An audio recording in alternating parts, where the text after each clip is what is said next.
Welcome to Make My Vision Real, a local resource for starting and growing your small business. The show's founder and host is Susan Swartzwelder, a small business specialist who helps people start and grow the business of their dreams. Today's show is sponsored by the Business Launcher Workshop, a workshop designed by women for women to make their business vision real. Find out more at businesslauncherworkshop.com. Here's Susan Swartzwelder. Hello, everyone. Welcome to Make My Vision Real. This is a weekly show that focuses on helping people launch and grow small business. Today's topic is covering your assets, the right insurance coverage for the right reasons. I'd like to welcome my guest, Walt Voyzey. Walt Voyzey owns his own insurance company in Newberry, Ohio. Walt began his insurance career in 1979 with Equitable Life Assurance Society. His service philosophy is centered around customer education and dedicated service.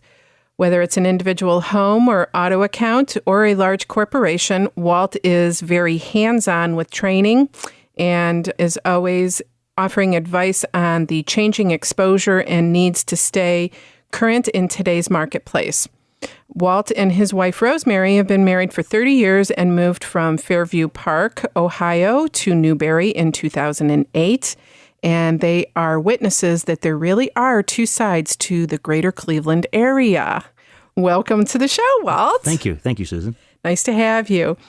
So as you know, this show is centered around helping people launch and grow small businesses. Mm-hmm. And one of the important things that everyone needs to consider is to make sure that they are well covered with insurance so that if anything happens, that they're not worried about having their personal assets taken by a lawsuit for liability or product liability or whatever. And so what I'd like to do is I'd like to talk a little bit about you and find out how you got into entrepreneurship. And then in the second half of the show, we'll talk about what small business owners can do to cover their small business during their startup phase.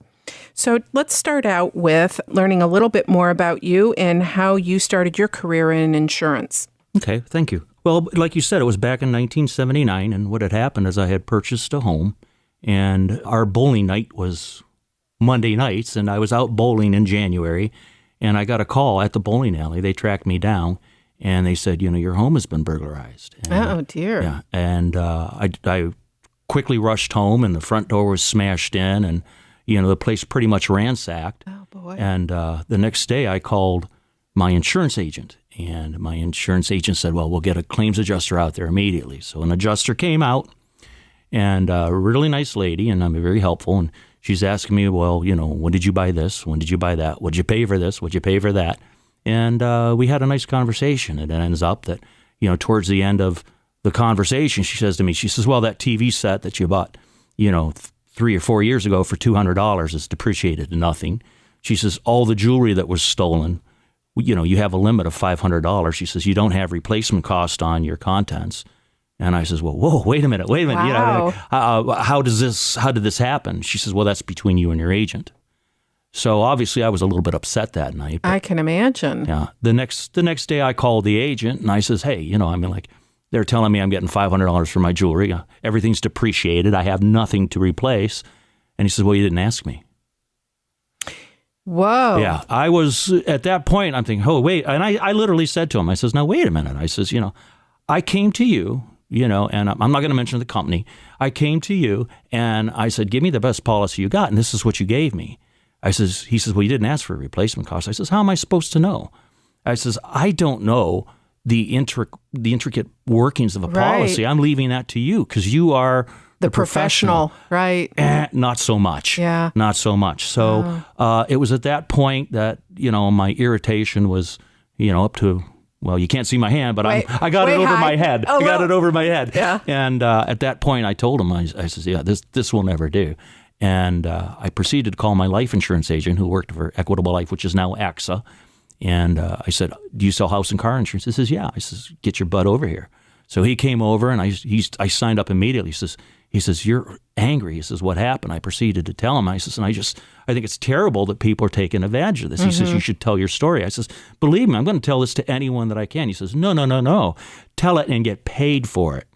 And I'm thinking, well, there's a novel concept, So I ended up, starting to work on a part-time basis with them to see if this is truly something that I'd like. And at the end of the day, I felt, you know what? I've talked to people. I've helped them. It's made me feel good inside knowing that, they're covered better than when I met them. Oh, because you're telling your story to the potential clients, exactly, and helping them. Yeah, and at that point in time, no one really realized, the different options that you could put on your. Now, what's ironic about this is that starting for a life insurance company is I had a whole life insurance policy when I started, and then when I saw the intricate workings of the life insurance industry, I immediately canceled my own policy and wrote term. Oh, wow. Okay. Yeah. Wow. Yeah. So it's so again, going back to the old adage that we always talk about, especially in the business startup world, is that you don't know what you don't know, and so how do you know what questions to ask? Exactly. Right. Exactly. And that is it's a pretty tough point when you stop and think about it, because there's so many people out there that. Number one, a lot of people are going to be afraid to say to an insurance agent, well, what do I need? Right. You are not the professional. And there's the other thing I'd like to point out, there's no such thing as a dumb question when it comes to insurance. I agree. Yeah, because basically what you're doing is you're pulling everything online, whether you're talking you're a business startup or whether you're talking your house, your car, whatever, you're putting yourself on the line. Right. And why not make sure? Because something else that has always kind of puzzled me is people saying, well, I don't want to bother him. I don't want to. You know what? The bottom line is you're paying your insurance agent to work for you. You don't work for him. Right. Okay? Right. So, and if he can't supply you with what you need, then maybe you need to look somewhere else. Right. Well, that's very true. And education is always the key, right? Oh, yeah. So, yeah.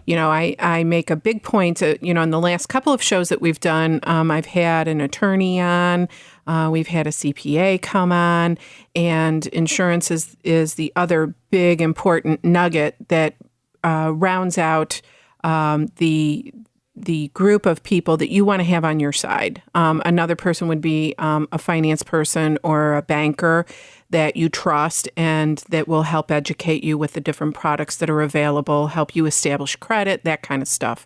And so, the insurance agent is one of those important components to that list of professionals that are in your corner that are going to help you stay out of jail, stay away from the IRS, and help you protect everything that you own. And I'm glad you mentioned, the other ends of it as well, because you do. You need an attorney. You need the accounting people. There's no way you can do this all yourself. You can't. It just can't be done. Just to think about educating, with everything on the internet these days, there are resources out there that can help educate you. But once you start reading about the different things, without really taking that into context with your own personal situation, knowing what your personal assets are, what your business assets are, do you have partners? Do you not? What is your long-term goals? There's really no way to apply the information that you learn without being an agent yourself. Which brings me to my next question. Okay. How did you come to own your own company? Now, you used to work for a different insurance company, but now you have Voyzey & Voyzey Insurance Agency. Yeah, that's true. Basically, it was kind of like a natural progression. My previous employment, shall we say, I had a very comfortable position as an account executive, in which there was an unfortunate incident that came up that decisions had to be made. And the decision that, as far as I was concerned, I wasn't asking for this individual to be fired because of it, but I just wanted a certain amount of respect coming my way. And it wasn't going to happen. So, like I say, it was a natural progression of things.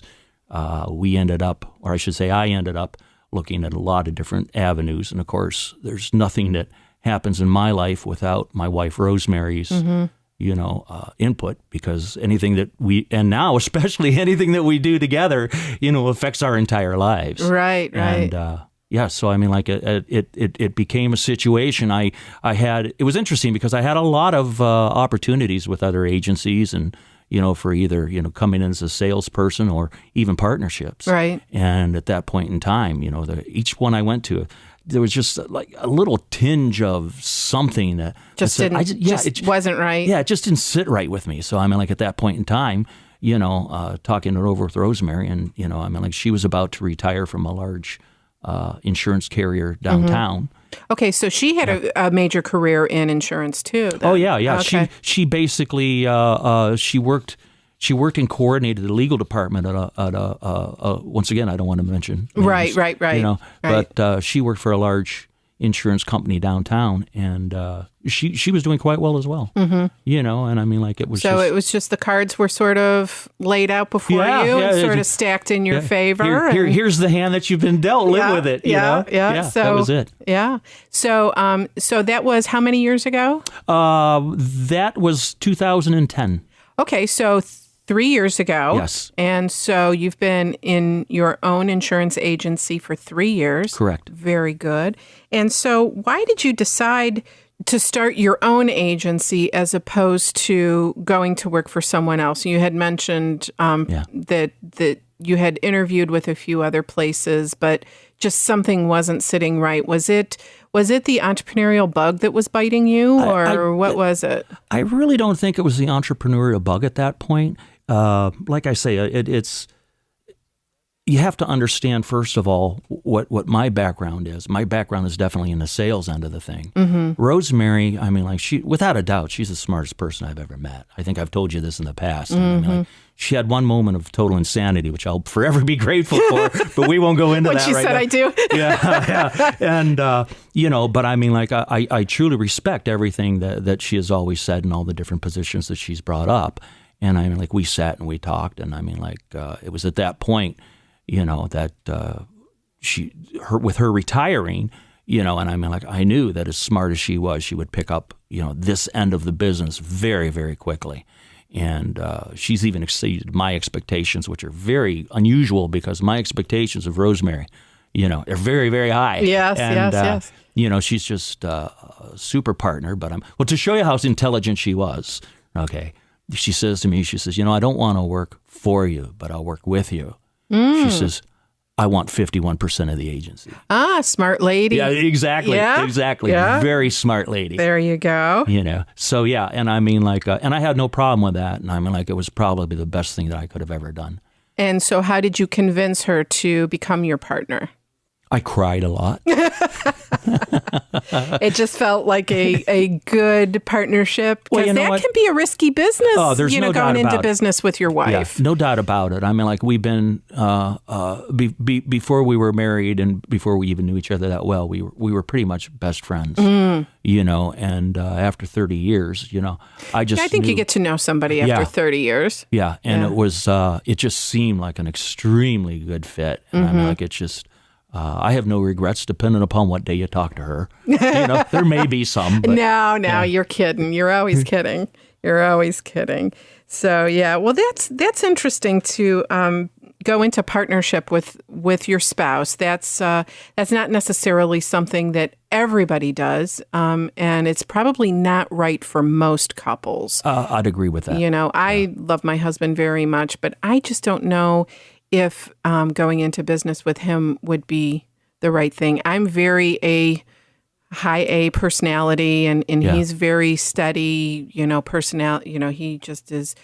I'm a perfectionist, and he's a totally different, laid back, little bit more personality than I am, and so I don't know if he could stand being around me that much in business together. But so let's talk a little bit about the startup process for you. Okay. So what do you think, it being 3 years ago, what was the biggest obstacle that you had that during the startup phase?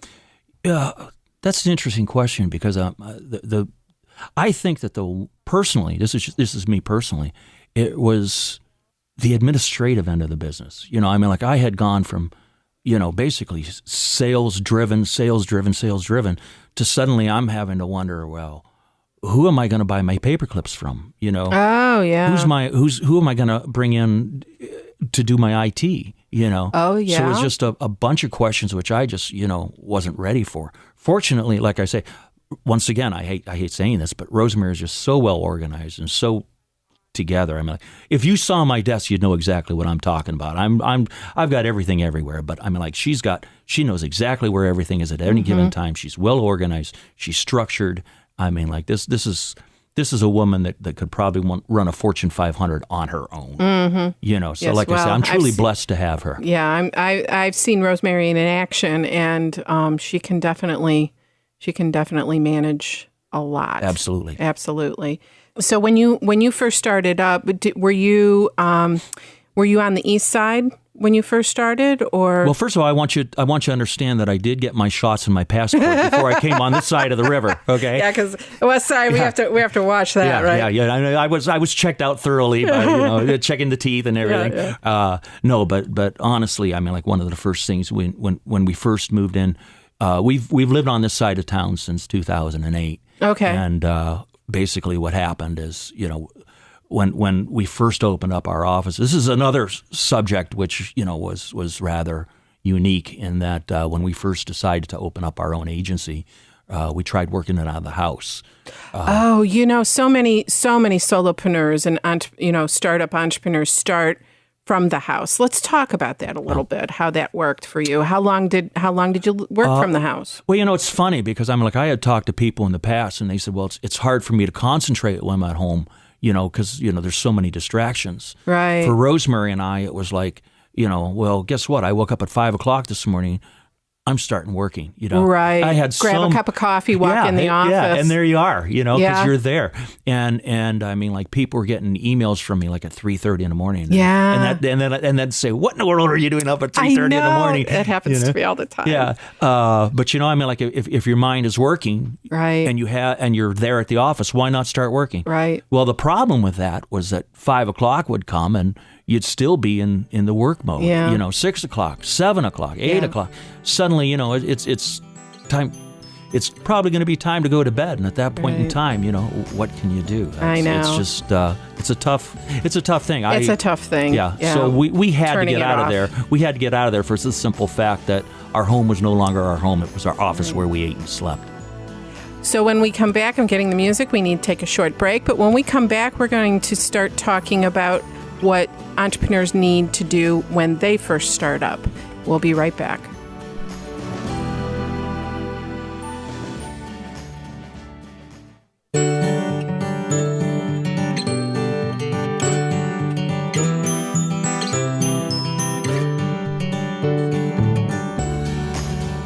And we are back. We are here with Walt Voyzey from Voyzey & Voyzey Insurance, and we are talking about protecting your assets.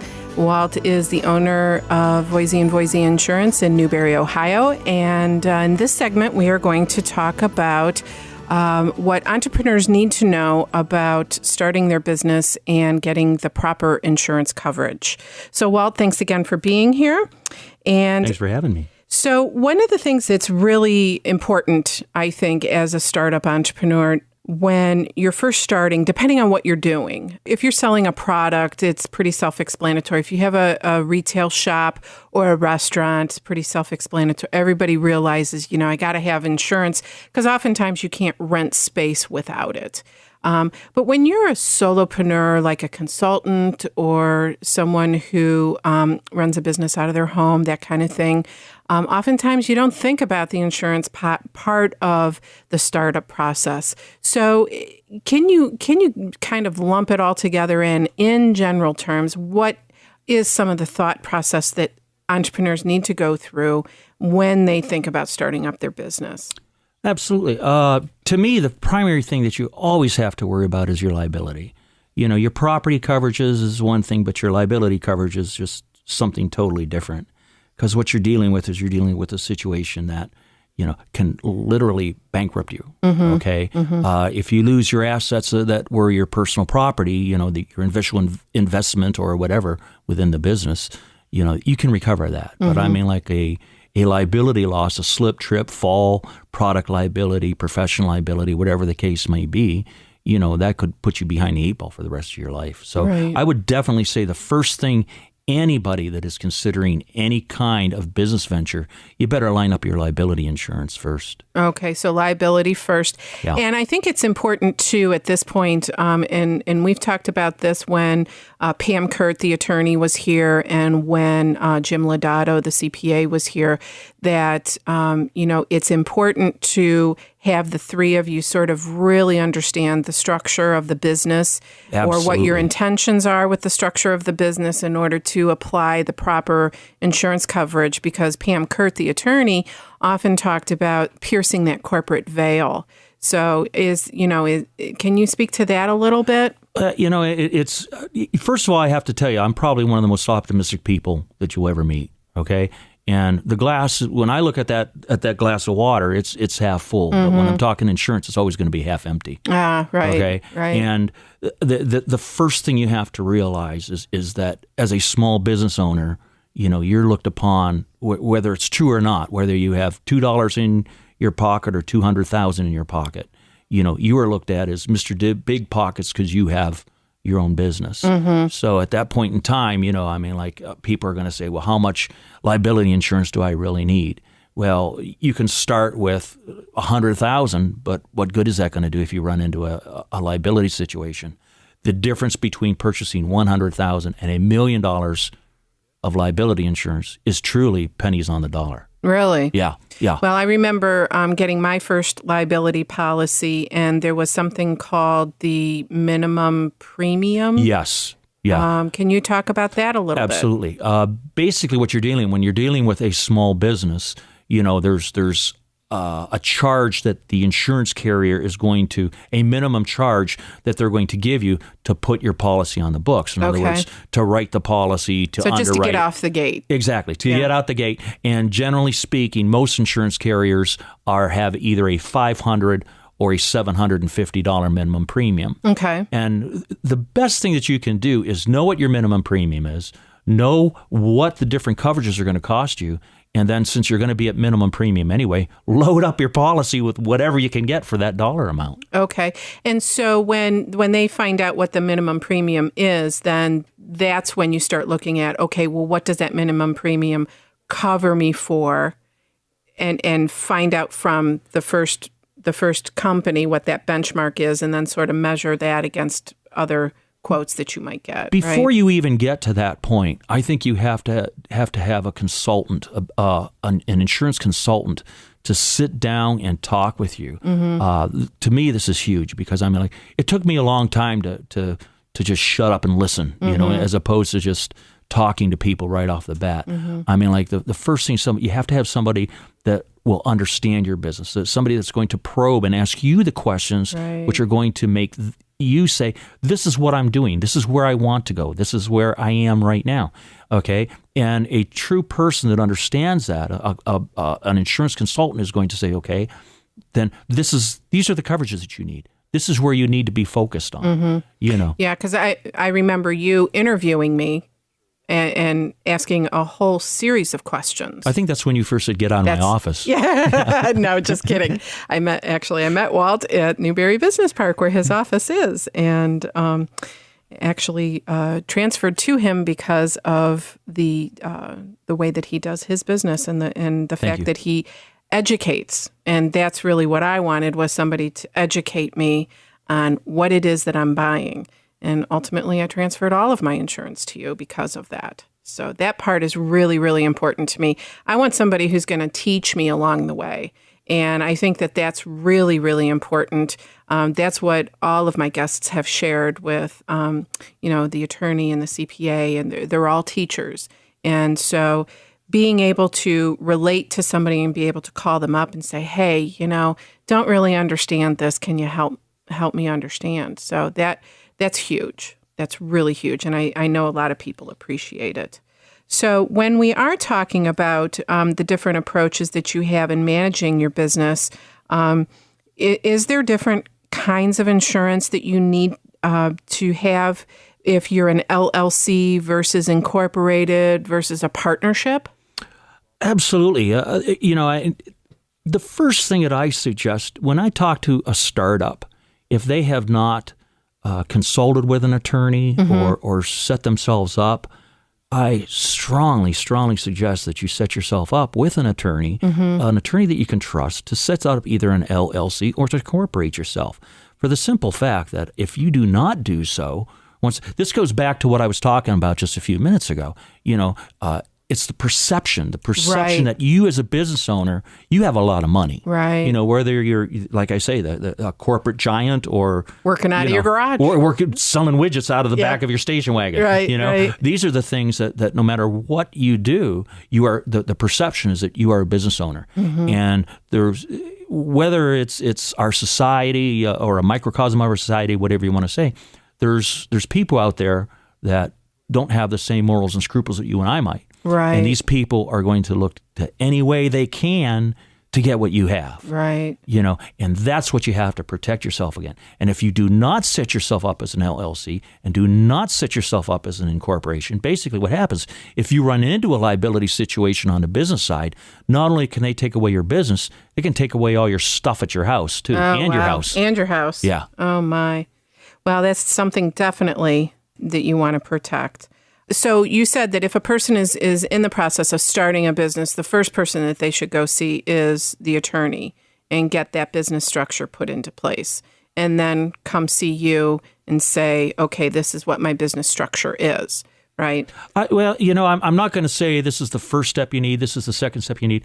I think what you have to do is you have to have an overall idea of what you want to do and like a plan to determine how you want to reach your goals. So kind of all of it at the same time. You're meeting with them all at the same time. If you have the opportunity to talk to a business starter, that's the person that you should be talking to at first, because you need somebody that can advise you. Hey, do you really want to go out in this direction right now, or do you want to wait on that until you have these ducks lined up? Right. If that makes any sense. It does to me, but that's working in my head. Nope, that makes perfect sense. So let's talk about partnerships for a little bit. Oh, okay.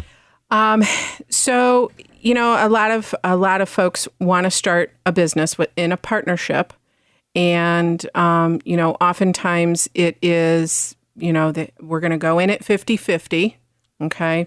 And we've had this conversation a couple of times on the show that 50-50 isn't always the best approach. Rosemary will agree with that. Yeah. Rosemary would, right? She's got 51. And oftentimes my main point on the 50-50 partnership isn't necessarily about dividing the proceeds of the revenue, okay? It is about ownership. Because in an ownership situation, you're going to have somebody who can make that final decision if things are, if you're at an impasse. Okay, somebody's got to have the trump card in their back pocket. Exactly. And so that's one thing that I always suggest is go talk to a good attorney who's going to help educate you about the pros and cons of the different division of ownership itself. The revenue that is generated from the business can be divided up in any way, shape, or form, and doesn't necessarily have to be in line with the ownership of the business.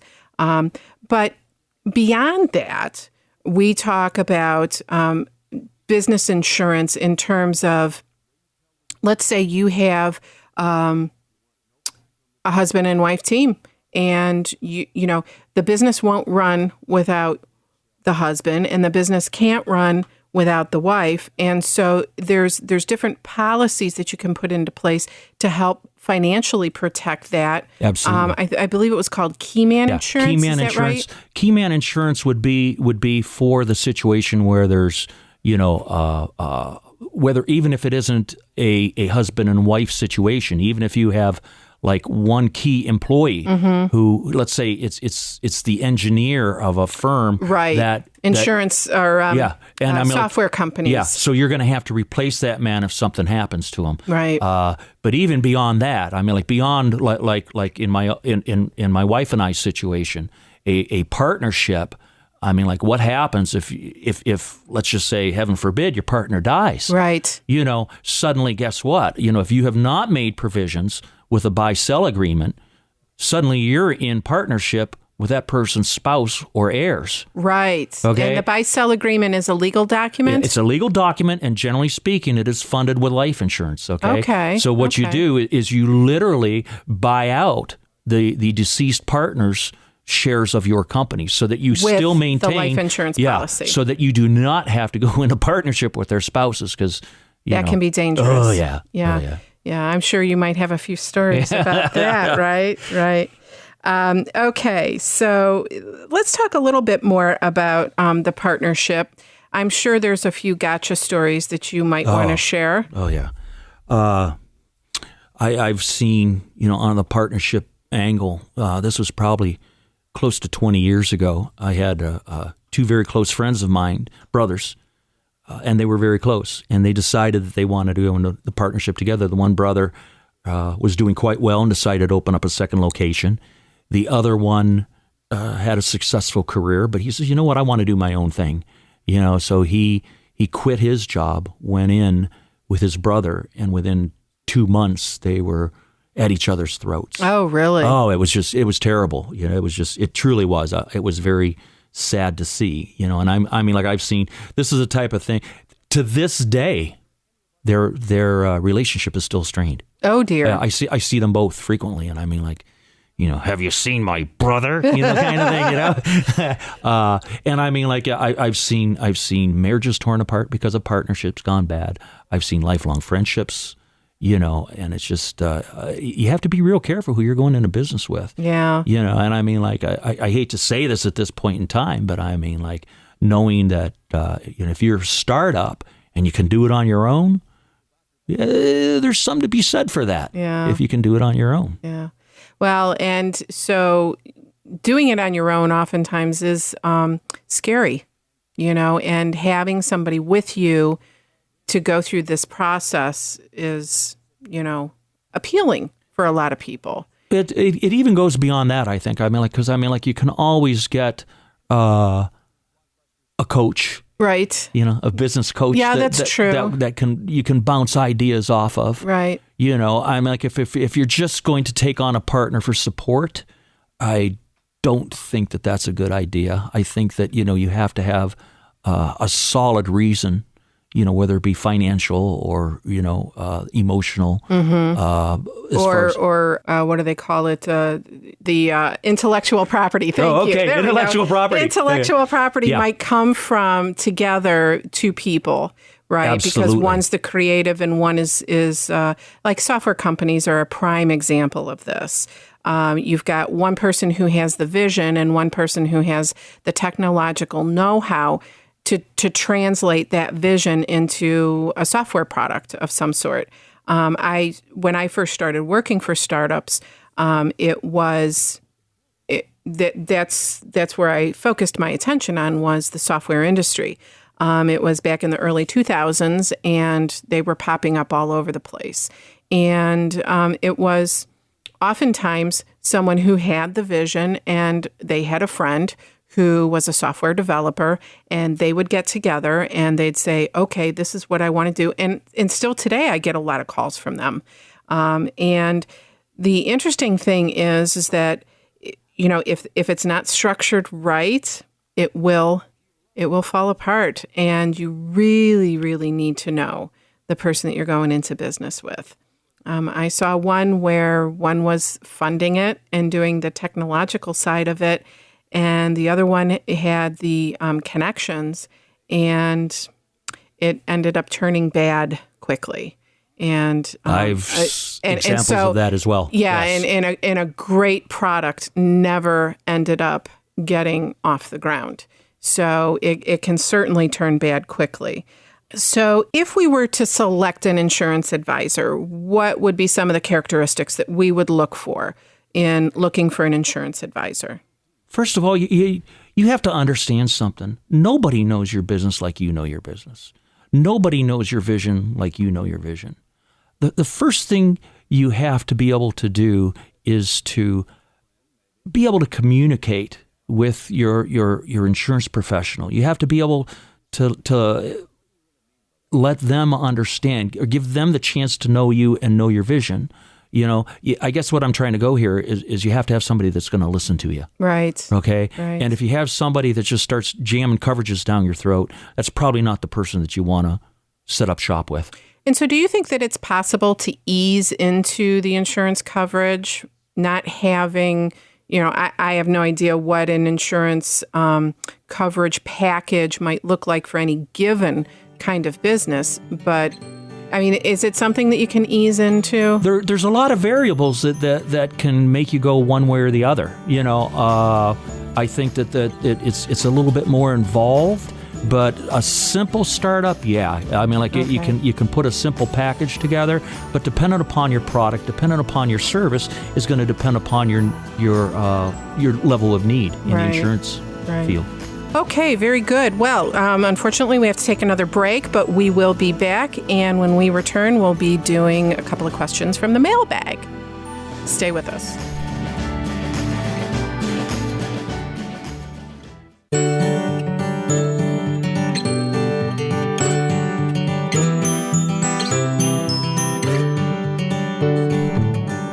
And we are back. And with me is Walt Voyzey from Voyzey & Voyzey Insurance in Newberry, Ohio. And we are at this segment, Walt, where we sort of dip into the emails that came in over the last week. And everybody knew that we were having an insurance specialist on today. And so we have a couple of questions that we want to pose, and you can help answer these questions. The first one is I have a small consulting business and use my car to drive to client appointments. Do I need a business policy or a business car policy for my car because I drive business? This is something that I would strongly suggest, okay? If number one, if you have an insurance policy, you can put on hired and non-owned cars, because as your company does not own your car, you can put non-owned car coverage onto your policy, and you can get like $1 million worth of coverage, probably for about $20 or $30 a year. What? Yeah. Wait, let's back up and say that again. Okay, all right. As the owner of the company, you can purchase what's called hired and non-owned cars. Hired cars would be if you rented a car in the company name. Okay. Non-owned cars, whether it is your own personal car or whether it's an employee's car, that coverage can be purchased, the entire thing. The non-owned portion of your policy can cost you $30 for $1 million worth of coverage. So that would be just like a rider on like a liability policy? Yeah, earlier when I said that as a startup, you have the ability to put as much as you can into that minimum premium policy. Right. That's one of the coverages that you can put in there. Okay, and so it's important that you let your insurance consultant know this. Hey, I take my car to, it's something that as a business owner, you should always have that on there. Especially the non-owned, because the time that you have your first employee and say, "Hey, Jane, would you run up and get us a couple sandwiches?" Right, and or she's run involved to the in that. bank, Exactly. Yeah. If they're doing business on your behalf, you do have a liability exposure. Ooh, that's really, really important. Let's say that again. Say that again. So what did I say? Well, so many people have, even internships with the high schools and the colleges around. Yeah. Where this is a great idea to have an intern because you can get them. They can do the gopher, the absolute gopher, and if they're driving their own vehicle in relationship to your business, that is an exposure that you have, and once again, that is covered as well as your own car. As long as your company doesn't own your car and you own it personally, okay, because you bought the company policy, the company now extends the liability to non-owned automobiles. Okay, so great. That's your $1 million worth of coverage for anyone doing business on your behalf in the course of the business. Very interesting. Okay, so the moral of the story there is make sure you know what kind of coverages you got stacked in that policy. Yeah, and a lot of times adequately covered because and there are so times easy. that your personal insurance policy, if they find out that you're doing business, depending upon what kind of business pursuits you're doing, your personal policy might exclude coverage. Right. If you don't have it and you get into an accident and you say, I was on my way to see a client. Oh, guess what? Yeah.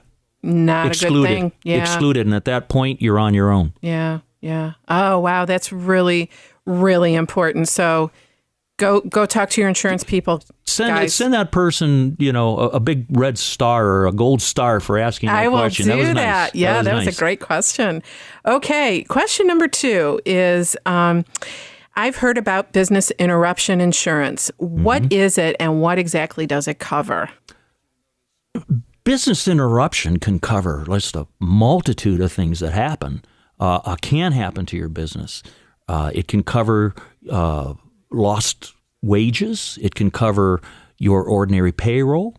You can buy contingent business interruption. You can buy business interruption for other properties. In other words, like you're a widget manufacturer and company ABC makes something and they're the only company that makes it for your product. Okay. And if they get shut down, you get shut down. Right. Well, that's contingent. So your business is contingent upon them supplying you with your product. Okay, so let's say, for example, I am a restaurant or I have a butcher shop. Give me an example of what I might...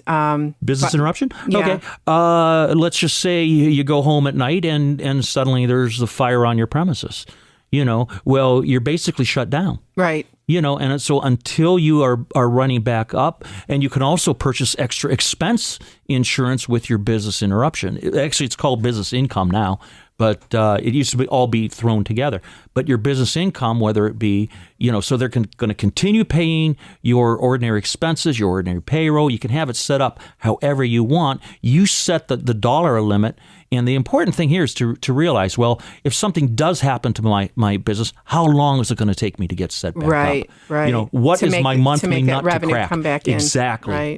And you got to realize, and then you can also purchase coverage which will give you a certain amount of income on a monthly basis after you're up. Because let's face it, like if you've been out of business for 3 or 4 months, your customers have started going someplace else. Yeah, so you have more acquisition costs to re-advertise or get reestablished. And not only that, is because those first few months are going to be a little bit leaner as opposed to being cut off right there, you have the ability to like wean yourself off of your business income. So there's a lot of different variables that go with business income and extra expense. Right. Very interesting. Well, I'm sorry, but that's all the time we have left for our question and answer session. This is really interesting. I'd love to have you back on the show because there's just so much more to talk about. But I do want to take a moment before we end the show to talk about some events that are around town. We have the Business Launcher Workshop, which is a business startup workshop for women who are ready to make their business dreams a reality. That is a 5-week workshop, and it starts on October 2nd at the Marriott Courtyard in Willoughby. You can visit businesslauncherworkshop.com, or you can call 440-548-2079. That number again is 440-548-2079. We also have the Business Boost Camp offered at the Chesterland Innovation Center. They help individuals act successfully on business opportunities. And they are offering a business planning workshop for startups and small business growth. That starts on October 7th. And you can find out more by calling 440-729-2903 or call the Dream Door at att.net. And finally, we have a Growing Your Business workshop that is offered by SCORE and sponsored by the American Express Open and Geauga Growth Partnership. This is a workshop in Newberry, Ohio, that is for existing businesses that are ready to go to the next level. You can find more information at geaugagrowthpartnership.com or visit our website at MakeMyVisionReal.biz. Thanks again, Walt, for joining us on the show today. How would someone contact you if they wanted to get in touch? The best way to get in touch with me is my cell phone, and that number is 440-567-4527. Okay, that number again is 440-567-4527. Well, that's all the time we have for today, so be sure to join us next week as we start a series on starting businesses around passion and necessity. Remember, this show is for you, so be sure to send your questions and your comments to help@MakeMyVisionReal.biz. Thanks for joining us tonight. I wish you good luck and good business. Have a wonderful evening. Good night.